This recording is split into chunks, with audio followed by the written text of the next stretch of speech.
नमस्कार दोस्तों, मैं मंजू हल्द्वानी उत्तराखंड से। दोस्तों, आज मैं आपसे बात करूंगी कि अप्रैल के महीने में गार्डन में किए जाने वाले कौन से बेहद ज़रूरी काम होते हैं जो हमने अपने गार्डन को हरा भरा खूबसूरत फूलों से भरा हुआ बनाए रखने के लिए करना ज़रूरी है। तो मैं एक एक करके आपको बहुत सारे काम गार्डन में बताने वाली हूँ। गार्डन में पहला काम जो किया जाने वाला है इस समय वो है शिफ्टिंग का काम। शिफ्टिंग यानी कि प्लांट का रीअरेंजमेंट। गार्डन को दोबारा से आपको थोड़ा सा डेकोरेट करना पड़ेगा। इस समय ऐसा है कि जो प्लांट आपने धूप में रखे थे वो पहले से हटा दिए गए होंगे और भी धूप कम करनी पड़ेगी आपको। तो इस तरह से गार्डन में जो है और जो प्लांट आपने शेड वगैरह में रखे हुए थे उनको भरपूर धूप इस समय दीजिए और भरपूर पानी दीजिए तो वो अच्छे चलते हैं। तो उनके ऐसा अरेंजमेंट करना पड़ेगा। और जो शेड लविंग प्लांट है उनको जो है थोड़ी खुली धूप थी तो उनको जो है दीवार की साइड अरेंज करना पड़ेगा। इसके अलावा विंटर के जो भी फ्लावरिंग प्लांट आपके पास हैं, आप चाहते हैं कि उनमें अभी भी फ्लावर्स खिलते रहें, तो उसके लिए उनकी धूप को जो है आपने कम करना पड़ेगा। बहुत सारे काम इस तरह से गार्डन में इस समय हमने करने होते हैं। दूसरा ज़रूरी काम है दोस्तों, इस समय अब गर्मी बढ़ने लगे, बीच में बारिशें वगैरह हो ही गई थी अधिकांश जगहों पर, तो पानी की कमी नहीं हुई थी प्लांट्स में। तो अब जो है गर्मी बढ़ने से जो प्लांट में हम पानी देते हैं वो मॉइस्चर बहुत जल्दी जो होता है ख़त्म हो जाता है प्लांट्स पर। अगर आपके फ्लावरिंग प्लांट हैं और विंटर वाले फ्लावरिंग प्लांट हैं, आप चाहते हैं कि उनके फ्लावर्स अभी भी खिलते रहें, तो इनमें मॉइस्चर भरपूर मात्रा में रखें। इसके अलावा गर्मियों के प्लांट भी जो हैं उनको मॉइस्चर ज़्यादा उनके अंदर बना रहना चाहिए, यानी कि पानी की बहुत ज़्यादा मात्रा न होते हुए बस नमी हर समय गार्डन प्लांट्स में बनी रहनी चाहिए। तीसरा ज़रूरी काम है दोस्तों, पानी देने का तरीका। इस समय जो है अगर हो सके तो पानी जो है सुबह और शाम जैसी आपकी प्लांट की आवश्यकता होती है शेड में रखे हुए प्लांट को, और पॉट की वैरायटी देखकर, अगर आपका प्लांट प्लास्टिक के पॉट पर लगा है तो उसकी पानी की आवश्यकता अलग होगी, और जो मिट्टी के पॉट में लगे हैं उन प्लांट की पानी की आवश्यकता अलग होगी।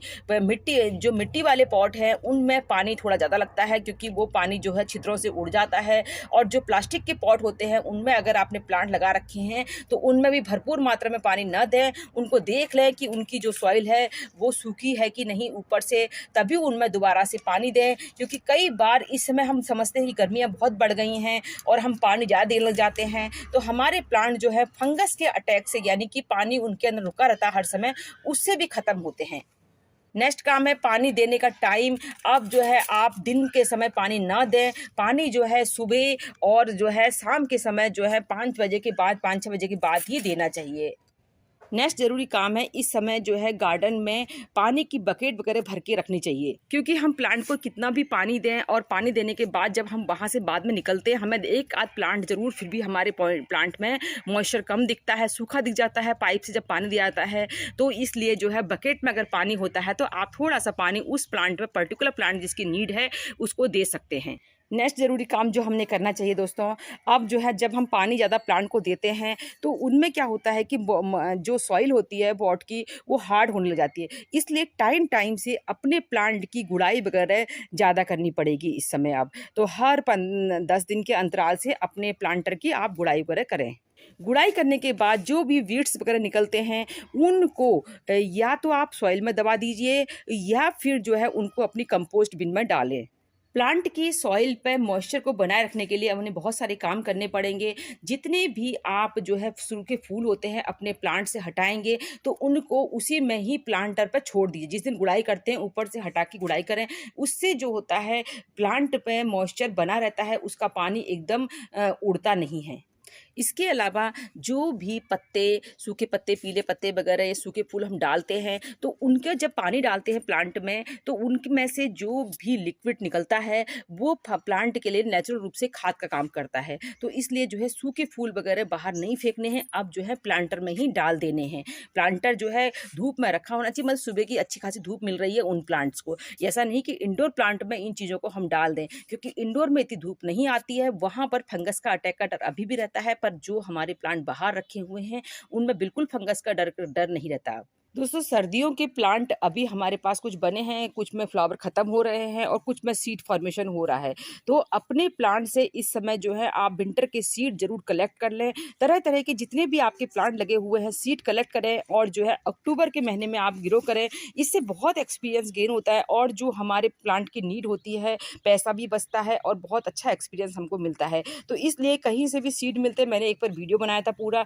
उसके अलावा जो है अपने घर में आपने जो प्लांट लगा रखे हैं उनसे भी आप शुरुआत करें। इस समय देखें कि कौन-कौन से प्लांट्स में अधिकांश सभी प्लांट जो है सीड्स बनाते हैं, तो उनके सीड्स को कलेक्ट करना है। सर्दियों में के प्लांट जो आपके थोड़े खत्म होने लगे, ज़बरदस्ती नहीं चलाना चाहिए। या पिटोनिया वगैरह बहुत सारी वैरायटी ऐसी होती हैं जो हाइब्रिड वैरायटी, ज़्यादा धूप है आपके यहाँ तो ख़त्म हो चुकी होंगी या ख़त्म होने की होंगी, या प्लांट में कुछ इंसेक्ट का अटैक हो गया तो उनको हटा के अपने जो है नए प्लांट ग्रो करें। अब जो है पर्सिलन, पार्चुला का ले आएँ, बहुत महंगे नहीं मिलते हैं, इनको लगाएं, आपको बहुत अच्छा लगेगा। आपके प्लांट जो हैं आपके गार्डन में बहुत सुंदर सुंदर फूल खिलेंगी। देखिए टोकरियाँ भरने लग गई हैं इस तरीके से। पहले सब में ये जो हमारे विंटर के फ्लावरिंग प्लांट लगे हुए थे पिटोनिया। जो भी हमारे पास पिटोनिया पेंजी के सूखे प्लांट निकलेंगे, इसके बाद इनको आप चाहें तो ऐसे ही कंपोस्ट बिन में डाल सकते हैं। देखें कोई बीमारी नहीं लगी होनी चाहिए प्लांट पर, कोई बीमारी लगी है तो उसको कंपोस्ट बिन में ना डालें।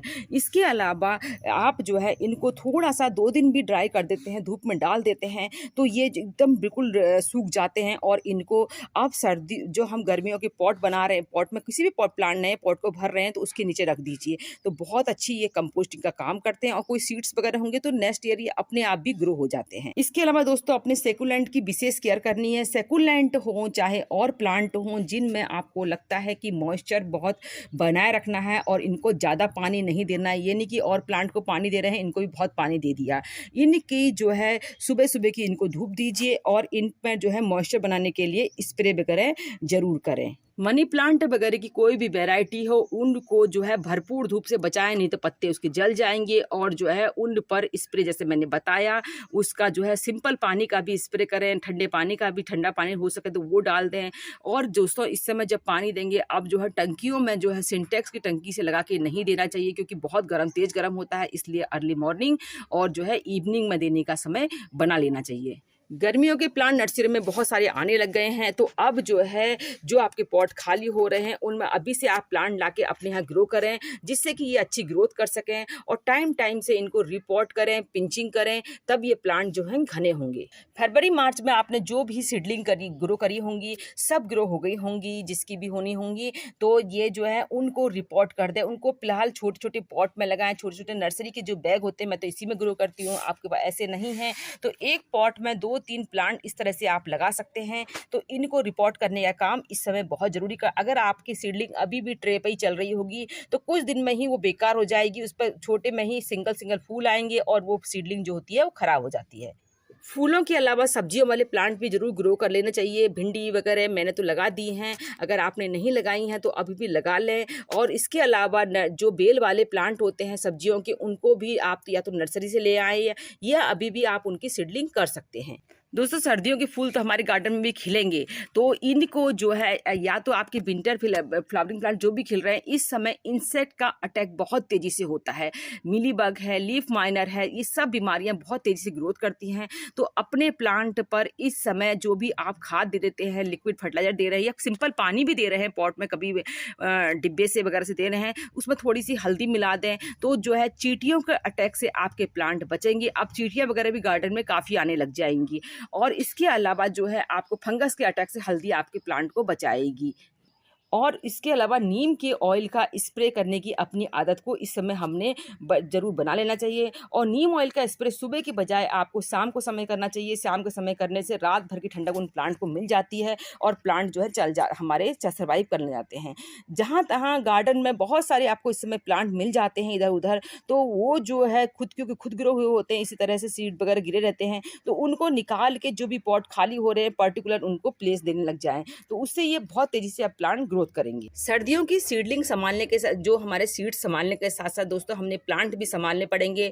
जरबेरा वगैरह के प्लांट तो जो है इनमें स्प्रे वगैरह करते रहे, ये चलते रहेंगे, बहुत तेज सनलाइट से इसको बचाना है। पर कई ऐसे प्लांट होते हैं गर्मियों में कम फ्लावरिंग करते हैं, जैसे कि जेरेनियम, और पूरी साल हमारे पास चलते हैं, तो इनको इनमें देखिए, अब ये देखिए मुझे लग रहा है इस पर भी देखिए कल ही मैंने स्प्रे करा, इस फिर भी इंसेक्ट आया हुआ है, तो इनको विशेष ध्यान दें, इनमें स्प्रे वगैरह करें। और इनके अगर आप पॉट्स खाली करना चाहते हैं तो इनको जो है प्लांट सहित ऊपर से कट करके नीचे का मदर प्लांट संभाल दें और ऊपर की नई कटिंग इस समय हम ग्रो कर सकते हैं। कलेंचो वगैरह के प्लांट दोस्तों परमानेंट प्लांट के तौर पे हमारे चलते हैं। विंटर के फ्लावरिंग प्लांट होते हैं, तो इनको भी आप कटिंग से नए प्लांट भी बना सकते हैं। इसके अलावा मदर प्लांट को विशेष केयर दें। तो इस समय जो है इंसेक्ट के अटैक से बचाना हमारे यहाँ तो बहुत मुश्किल होता है। इस समय बहुत इंसेक्ट का अटैक होता है प्लांट्स पर। सभी लोगों ने अपने प्लांट की रिपोर्टिंग करना, फर्टिलाइजर देने का काम फरवरी मार्च में लगभग कर ही दिया होगा। अगर नहीं किया है तो अभी भी कर लेना चाहिए जरूर। ज़्यादा गर्मी होने पर ये काम नहीं होगा और शाम के समय इस काम करना चाहिए। पर अगर आपने खाद वगैरह दे दी है तो टाइम से अब लिक्विड फर्टिलाइजर देने का टाइम है, क्योंकि लिक्विड फर्टिलाइजर से हमारी जो भी प्लांट हमने जो डोरमेंसी से बाहर निकले उनमें तेजी से ग्रोथ और तेजी से फ्लावरिंग होगी। अब इसके अलावा दोस्तों जो भी हमारे फॉलेज वाले प्लांट होते हैं बहुत अच्छी ग्रोथ करते हैं इस समय, तो उन प्लांट को आप क्रोटन हो जायफाइकस हो ऊपर से पिंच करके अब घना बनाने का टाइम है। तो अरेलिया वगैरह के प्लांट को भी आप इस समय ऊपर से पिंच करके घना बना सकते हैं। इसके अलावा दोस्तों इस तरह के जो प्लांट होते हैं पत्तों वाले, जो उनकी खूबसूरती बहुत अच्छी निखर के आती है, इनकी कटिंग से नए नए प्लांट बनाए अभी तो कटिंग की इनकी बराबर लगती रहती हैं। तो मैंने आज आपको बहुत सारे काम बताए जिनको अप्रैल के महीने में अपने गार्डन में कर लेना चाहिए। उससे आपके गार्डन बहुत खूबसूरत दिखाएगा, कलरफुल दिखेगा। तो उम्मीद करती हूँ आपको आज का वीडियो पसंद आया होगा। फिर मिलते हैं किसी दूसरे वीडियो में, तब तक के लिए नमस्कार।